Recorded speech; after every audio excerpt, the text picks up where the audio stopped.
Hello learner, here I am posting a new video of geography for standard 6 students. So let's see what we are going to learn today. So today we are going to learn chapter number 10, that is human occupation, from your geography textbook. Now human occupation. So here before we start, here some pictures are given in orders. We can see A, B, C, D, then continuing E and F. Okay? So these pictures we have to look at these pictures, observe it and answer the following question which is given in these pink dots. So first question is, what are the cows and the buffalo in the picture A doing? Can you explain guys कि ये जो cows हैं वो picture में क्या कर रहे हैं? तो पिक्चर A में आप देख सकते हो cow and buffalo ग्रेस कर रहे हैं. ग्रेस यानी वो ग्रास ईट कर रहे हैं. Now what is being obtain in picture B. अब पिक्चर बी में हमें क्या मिल रहा है? ऑब्टेन यानी मिलना. तो पिक्चर बी में हमें मिल रहा है, हाँ ये लेडी क्या कर रही है? लेडी मिल्क को ये कर रही है, पॉट में पो कर रही है, तो ये मिल्किंग कर रही है, तो हमें मिल्क मिल रहा है. ना what is happening at the milk collection centre in picture C. Picture C में अगर आप देख सकते हो ना, तो मिल्क सारे जो इसने कलेक्ट किए थे वो कलेक्शन जाके एक बड़े से फैक्ट्री में गया एंड देन वहाँ पे एक बड़े से कंटेनर में उसे पोर किया गया. ना in picture D what is being transported, where could the tanker be going.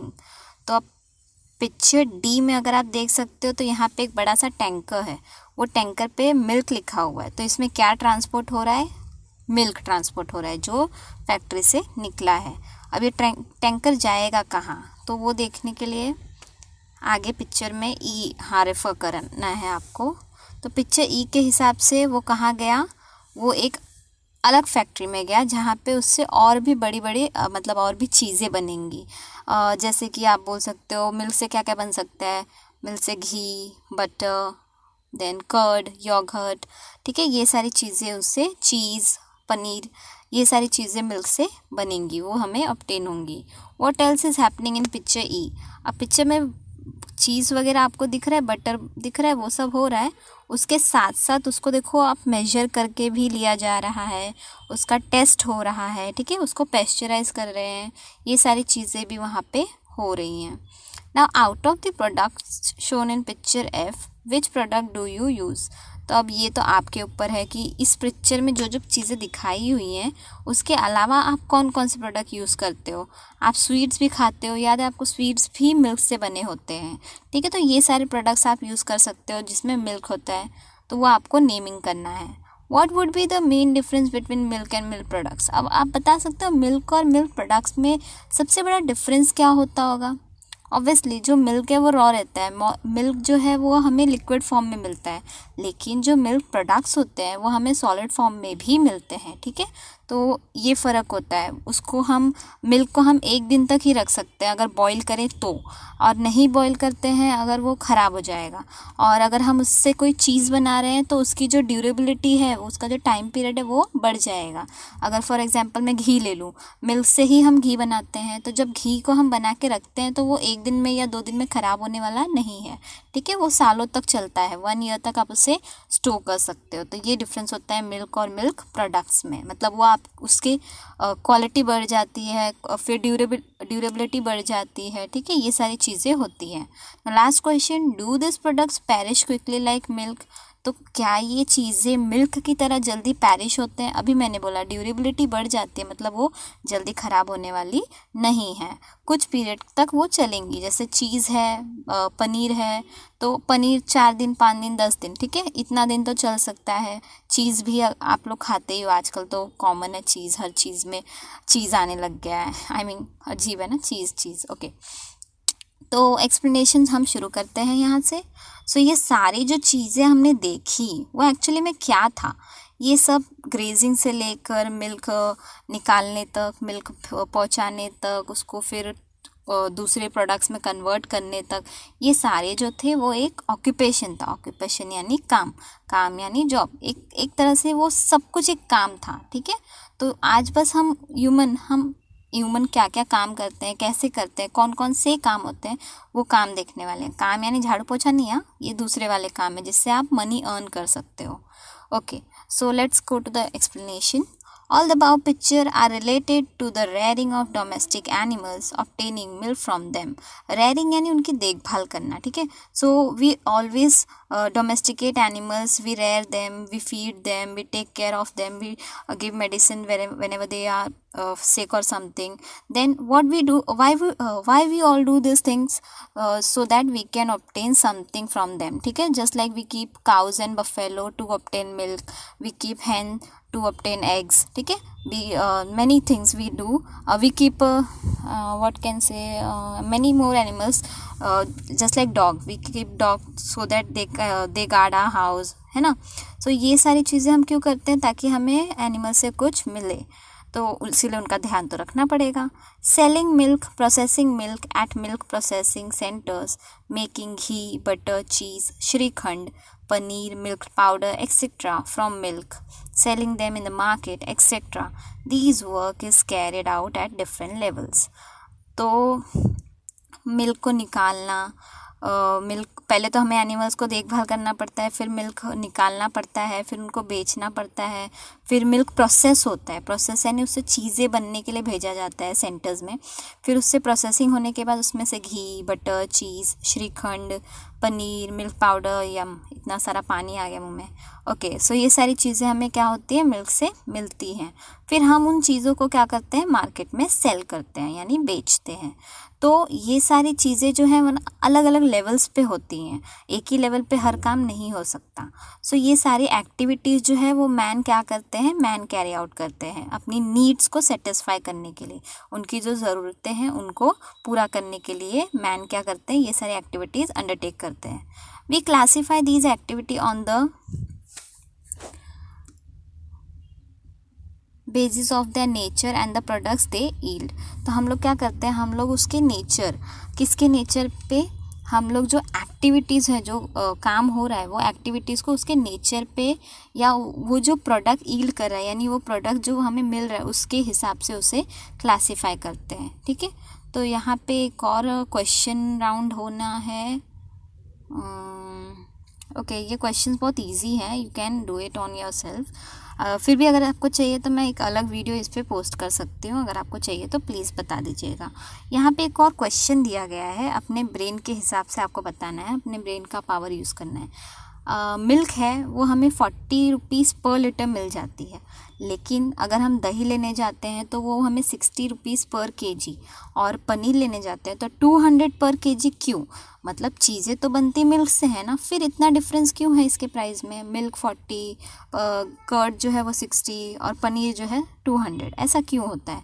तो इसका बहुत ही सिंपल आंसर है. देखिए, मिल्क जो होता है वो एक दिन में ख़राब हो जाने वाला होता है, इसके लिए वो, और उसमें ज़्यादा कुछ करना नहीं है. जैसे ही काऊ ने मिल्क दिया, आप उसे लाते हो, उसे गर्म करते हो, उसे यूज़ करते हो. लेकिन दही, कर्ड जो रहता है उसे बनाने के लिए हमें थोड़ा उसमें ईस्ट डालना पड़ता है, या जो भी केमिकल रहते हैं वो डालते हैं हम उसे, ताकि वो कर्ड बन सके. फिर उसको पेस्चराइज़ करना बोलते हैं. हाँ, तो वो क्या होता है, प्रोसेस होता है. तो प्रोसेस होता है तो दही की जो ड्यूरेबिलिटी है वो थोड़ी और बढ़ जाती है, और प्लस उसमें जो खर्चा हो रहा है, फिर ट्रांसपोर्टेशन का भी खर्चा उसमें ऐड होगा, तो इसीलिए उसका कॉस्ट बढ़ जाता है. अब वही चीज़ अगर पनीर से करें तो पनीर जो है वो थोड़ा और लंबा चलता है, लेकिन फिर बाद में उसमें भी, उसको भी बनाने के लिए और ख़र्चा लगता है. तो ये सारी चीज़ें इसलिए महंगी हो जाती है, क्योंकि वो उसका टाइम लिमिट बढ़ जाता है और उसमें खर्चे बहुत होते हैं, बहुत मतलब खर्चे होते हैं, ठीक है. तो ये क्वेश्चन इस तरह की आंसर इस तरह से होगा, क्योंकि मिल्क जो है वो रॉ आपको ऐसे ही मिल रहा है ना, डायरेक्टली मिल रहा है, उसको प्रोसेस करने की ज़रूरत नहीं है. लेकिन दही प्रोसेस होती है, पनीर प्रोसेस होता है, उसमें ट्रांसपोर्टेशन कॉस्ट ऐड होता है, तो ये सारी चीज़ें जो हैं इसलिए महंगी होती हैं. और now we carry out many activity fulfil our needs. हम लोग अपने यहाँ पे बहुत सारे काम करते हैं ताकि हमारी जो नीड्स हैं, हमारी जो ज़रूरतें हैं वो पूरी हो सके. We have many occupations, industries, trades etcetera. हमारे पास बहुत काम है, बहुत सारे ऑक्यूपेशंस होते हैं, बहुत जॉब्स होते हैं, इंडस्ट्रीज़ होती हैं, ट्रेड्स भी होता है, ठीक है. Some of these activity are directly dependent on nature. कुछ एक्टिविटी ऐसी होती हैं जो डायरेक्टली नेचर पे ही डिपेंडेंट होती हैं.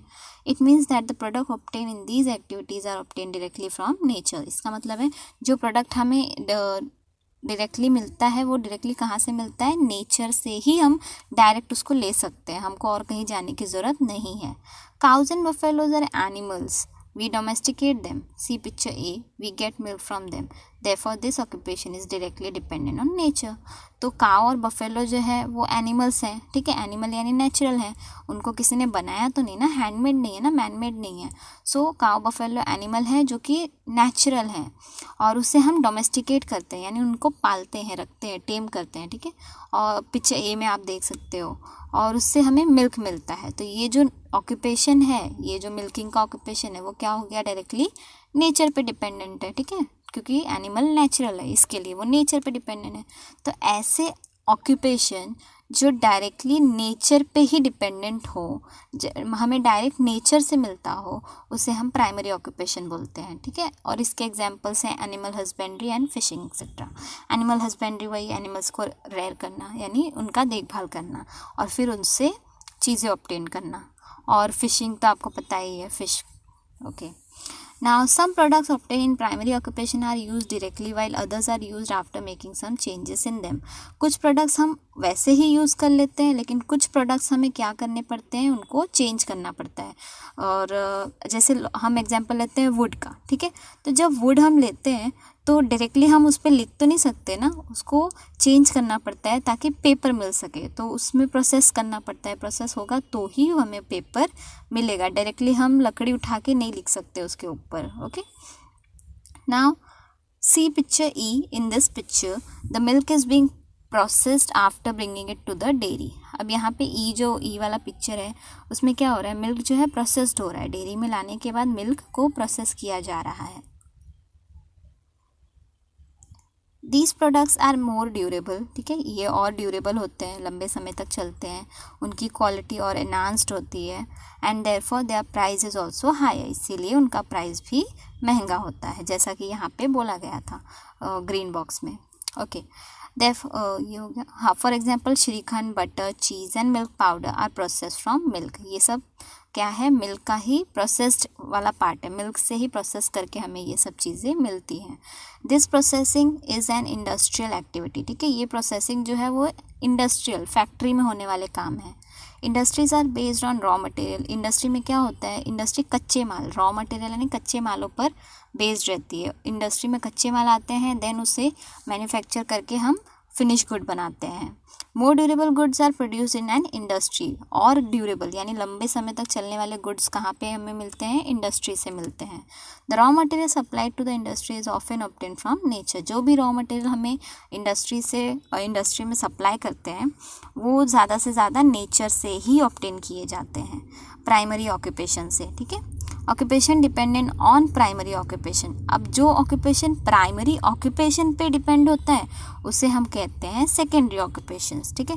तो ये सेकेंडरी ऑक्यूपेशन वो है जो प्राइमरी पे बेस्ड रहता है। अभी जैसे हमने बोला वुड हमें प्राइमरी से मिलता है, लेकिन हम उसे डायरेक्टली नहीं ले सकते, तो उसे हमें फैक्ट्री में भेजना होगा, फिर उसे प्रोसेस्ड करेंगे, फिर उससे पेपर बनेगा, पेन बनेगा, पेंसिल के कवर्स बनेंगे, ठीक है। तो ये सारी चीज़ें क्या हो जाती हैं, ये सब सेकेंडरी ऑक्यूपेशन में आता है, जहाँ पे रॉ मटेरियल प्रोसेस्ड होता है। Now look at picture C, D and F. You will see milk collection and sale of milk, transport of milk and sale of milk products respectively. अगर हम C, D और F पे ध्यान से देखें तो हमने क्या देखा था कि मिल्क कलेक्ट किया गया, फिर मिल्क को सेल किया गया, फिर उसको ट्रांसपोर्ट किया गया, फिर मिल्क के प्रोडक्ट्स को भी सेल किया गया, बेचा गया। सो ये सारी एक्टिविटी क्या है, ये प्राइमरी और सेकेंडरी ऑक्यूपेशन थी। अब many a times these occupation provided complementary service to the other two occupations. Such occupations are called tertiary occupation, ठीक है। अब ये सारे काम करते समय कुछ हमें सर्विस भी करनी पड़ती है, कुछ ऐसे ऑक्यूपेशन भी होते हैं जो सर्विसेज होते हैं, तो वो जो ऑक्यूपेशन होते हैं उनको हम टर्शियरी ऑक्यूपेशन बोलते हैं, ठीक है। तो ये ऑक्यूपेशन जो होते हैं कॉम्प्लीमेंट्री रहती है, मतलब उसके साथ साथ ही वो देना पड़ता है हमें। तो these occupation are also called as service occupation, इसीलिए उसको हमें सर्विस ऑक्यूपेशन भी कहते हैं। और उसमें कौन कौन सी चीज़ें आती हैं, देखो, transport of goods, loading and unloading of goods and sale of goods etcetera. अब चीज़ें आपने बना ली लेकिन आपने उसको ट्रांसपोर्ट ही नहीं किया, आपने उसको मार्केट में भेजा ही नहीं, तो फिर क्या होगा, आपका कोई फ़ायदा होगा नहीं होगा, तो आपको ट्रांसपोर्ट भी करना पड़ेगा। फिर अभी ट्रांसपोर्ट करने के लिए गाड़ी आ रही है, ट्रक आ रहे हैं, उसमें आपका जो गुड्स है, जो प्रोडक्ट्स है, उसे लोड करना होगा, फिर उसे अनलोड करना होगा, यानी चढ़ाना उतारना दोनों काम पड़ेगा। फिर अब चढ़ा उतार दिया, चलो ट्रांसपोर्ट भी कर दिया, भेज दिया, मार्केट में भेजने के बाद वहाँ पे सिर्फ रख तो नहीं सकते ना, फिर उसे सेल भी करना होगा, तो सेल ऑफ गुड्स। तो ये सारी जो है वो सर्विस होती हैं, वो काम होते हैं मगर दिखते नहीं लेकिन होते हैं, ठीक है। तो ये सारे जो है टर्शरी ऑक्यूपेशन है, सर्विस वाले occupation. Now look at picture E. Here you can see a person testing the prepared milk products. This person is testing the quality of products. ठीक है, तो पिक्चर E में अगर देख सकते हो ना आप, तो यहाँ पे एक जो लेडी है वो क्या कर रही है, वो मिल्क को टेस्ट कर रही है। टेस्ट कर रही है नहीं, प्रोडक्ट को चेक कर रही है कि वो कैसा है, उसकी क्वालिटी कैसी है, अच्छा है या नहीं, ठीक है। तो वो क्वालिटी चेक करती है, तो ये पर्सन कोई भी नहीं कर सकता, ठीक है, आप या मैं, ये कोई नहीं कर सकता। उसे करने के लिए एक स्पेशल स्किल होनी चाहिए, स्पेशल काबिलियत होनी चाहिए, तो इसीलिए ये टाइप की सर्विस भी होती है। और ये जो स्पेशल स्किल वाली सर्विस होती है वो एक्सपर्टीज़ करते हैं। It requires special expertise and therefore such service are called quaternary occupation, ठीक है। तो वेयर द एक्सपर्टीज रिक्वायर्ड, वो ऑक्यूपेशन कौन सी होगी, वो सर्विस कौन सा होगा, क्वाटरनरी ऑक्यूपेशंस होगा। Not all the services are directly related to primary or secondary occupation. For example, those of a driver, knife grinder, policeman, the postal service, etc. ठीक है, हर सर्विस जो है प्राइमरी सेकेंडरी ऑक्यूपेशन पे dependent नहीं रहती है, ठीक है, वो डायरेक्टली रिलेटेड नहीं रहती है। कुछ सर्विसेज ऐसे होती हैं जो डायरेक्ट सर्विस होती है, जैसे ड्राइवर हो गया, नाइफ ग्राइंडर हो गया, पुलिसमैन हो गया, ठीक है, पोस्टल सर्विस हो गए, ये सब जो है वो टर्शरी में आ गए। टीचर का ऑक्यूपेशन ये भी टर्शरी में आ गया। यहाँ पे आपको कोई प्राइमरी और सेकेंडरी ऑक्यूपेशन से रिलेटेड चीज़ें नहीं मिलेंगी। इसमें कोई रॉ मटेरियल नहीं होता, ना कोई चीज़ प्रोसेस्ड होती, इसमें डायरेक्टली सर्विस वाला पार्ट आता है, ठीक है। Now look at the picture in figure 10.2 carefully. We are learning the classification of occupations. See if you can answer the following question related to sugar production. अब यहाँ पे जो है वो पूरा जो एक्टिविटी है वो शुगर प्रोडक्शन पे बेस्ड है। ये पिक्चर आपको ध्यान से देखनी है 10.2। जिस तरह हमने मिल्क देखा उसी तरह ये भी है। क्वेश्चन आंसर्स मैं नहीं करा रही, मैं डायरेक्टली आपको बता रही हूँ। ये रहा शुगर फील्ड, ठीक है, ए में आपको शुगर फील्ड दिख रहा है। ये प्राइमरी ऑक्यूपेशन यहाँ कहाँ तक आ गया, यहाँ से। ए जो है फील्ड है, नेचुरल है, ठीक है, नेचुरल है वो प्राइमरी ऑक्यूपेशन। अब उसे हार्वेस्ट कर रहे हैं, हार्वेस्ट यानी उसको काटा जा रहा है, काट के फिर उसको ट्रांसपोर्ट किया जाएगा। ट्रांसपोर्ट करके ये हमारा टर्शरी ऑक्यूपेशन में आ गया, ठीक है। ये दोनों A and B primary occupation, फिर हमारा टर्शरी ऑक्यूपेशन ट्रांसपोर्टेशन सर्विस दे रहा है, ठीक है। फिर ट्रांसपोर्ट किया शुगर फैक्ट्री में, उसके बाद sugar being collected at the factory. अब यहाँ पे शुगर जो है, शुगर केन जो है वो कलेक्ट हुआ फैक्ट्री में। अब फैक्ट्री में क्या करेंगे, फैक्ट्री में कलेक्ट होने के बाद उससे शुगर बनाया जाएगा। फिर इसके लिए inspection and maintenance of machinery in the factory, उसके लिए मशीन बराबर है या नहीं, या क्या चीज़ की कमी है वो चेक करने के लिए कुछ लोग आएंगे, तो ये क्वाटरनरी हो गया। Processing of sugar juice process हो रहा है, सेकेंडरी ऑक्यूपेशन हो गया।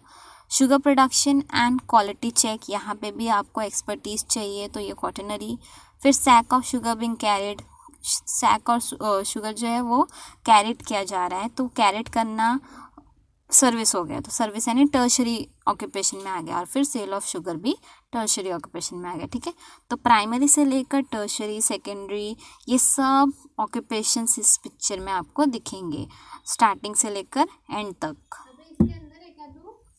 Sector of economy examples. अभी सेक्टर ऑफ इकोनॉमी में देखिए 3 सेक्टर्स हैं, मेरे मतलब 4 हैं, बट यहाँ पे मैंने 3 लिए हैं। प्राइमरी मैन्युफैक्चरिंग सर्विस, ठीक है। प्राइमरी में हमारे कौन कौन से एग्जाम्पल हैं, फिशिंग, फार्मिंग, माइनिंग। मैन्युफैक्चरिंग में है कार फैक्ट्री, ब्रेवरी और फ्लावर मिल। देन सर्विस में कौन कौन से हैं, सर्विस हमें कौन कौन सी चीज़ें देती हैं, बैंकिंग देता है, रिटेल शॉप हमें कस्टमर्स को अपने ये चीज़ें बेच कर सर्विस देता है। देन रेस्टोरेंट में आप जाते हो, जो वेटर्स होते हैं वो भी आपको सर्विस देते हैं, ठीक है। तो ये सब चीज़ें जो हैं वो प्राइमरी, सेकेंडरी एंड टर्शरी, ये 3 ऑक्यूपेशंस हैं और वो उसके एग्जाम्पल समझ लीजिए। इसका एक छोटा सा मैंने एक पिक्चर यहाँ पे लिया है, एक एक करके। यहाँ पे प्राइमरी ऑक्यूपेशन फर्स्ट पिक्चर में आपको दिख रहा होगा, देन आपको secondary occupation, tertiary and then quaternary. Primary आपको प्राइमरी चीज़ें मिलती हैं वो प्राइमरी ऑक्यूपेशन, जो प्रोसेस किया जाता है वो सेकेंडरी, प्रोसेस करके जो गुड्स मिलते हैं वो सेकेंडरी, फिर सर्विसेज प्रोवाइड करते हैं वो टर्शरी, और जहाँ पे एक्सपर्टीज़ की बात आती है वो क्वाटरनरी, ठीक है। ये सारे टर्शरी सेक्टर्स के जॉब हैं जो हमें जो प्राइमरी और इस पे रिलेटेड नहीं रहते हैं, प्राइमरी सेकेंडरी से रिलेटेड नहीं है मगर होते हैं, ठीक है। पुलिसमैन की सर्विस होती है, nurse, postman, fireman, doctor, teacher.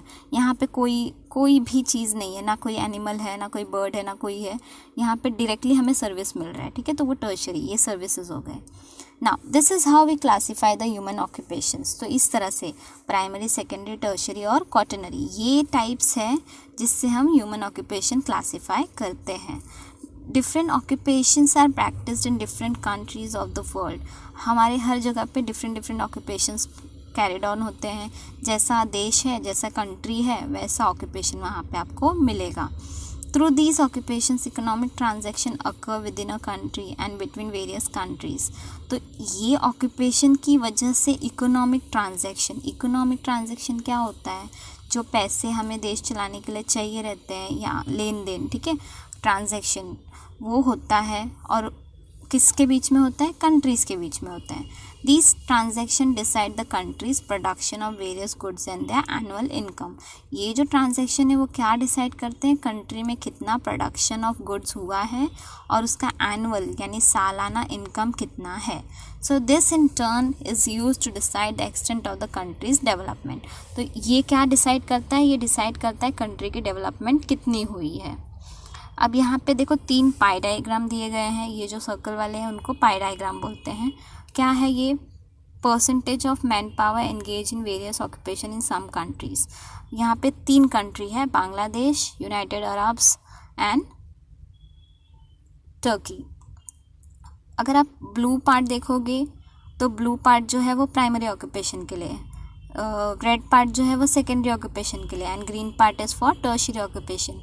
तो बांग्लादेश में आपको सबसे ज़्यादा कौन सा ऑक्यूपेशन मिलेगा? Primary occupation, that is agriculture, fishing, mining, ठीक है। देन यूनाइटेड अरब्स में सबसे ज़्यादा आपको सर्विस वाले सेक्टर मिलेंगे, ठीक है, सर्विस वाला पार्ट मिलेगा। टर्की में आपको तीनों ही इक्वल बेस पे मिलेंगे। टर्की में तीनों के तीनों ऑक्यूपेशन बराबर बराबर होते हैं, ना कोई कम ना कोई ज़्यादा। तो ये क्यों बताया? देखो, this pie chart shows the percentage of manpower engaged in various occupations in the country of Bangladesh, United Arab Emirates, UAE and Turkey.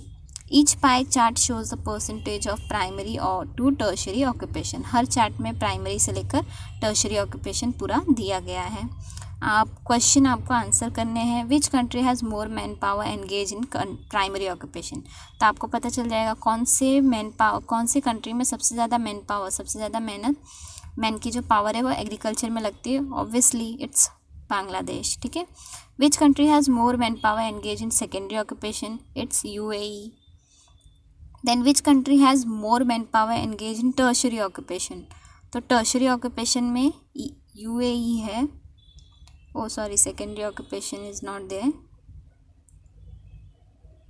Bangladesh secondary occupation में नहीं है, लेकिन बांग्लादेश और टर्की और बांग्लादेश हम कंसीडर कर सकते हैं क्योंकि वो दोनों एज़ कम्पेयर टू UAE ज़्यादा है।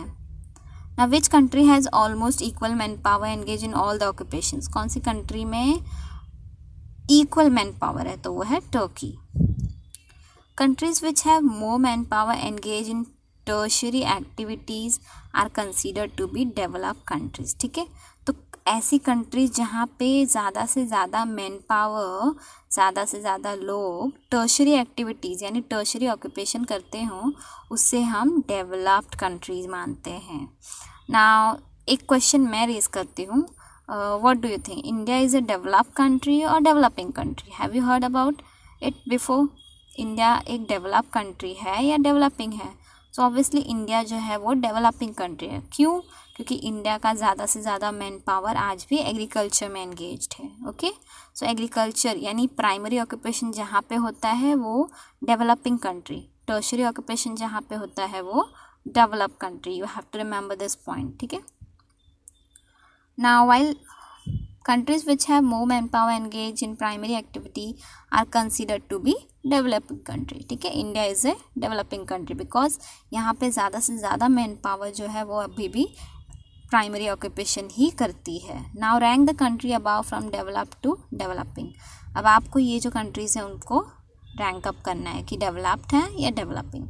सो here I am ending my chapter. और how you feel, how you find it, कैसा लगा आपको, please tell me by commenting, liking or subscribing the channel. Thank you.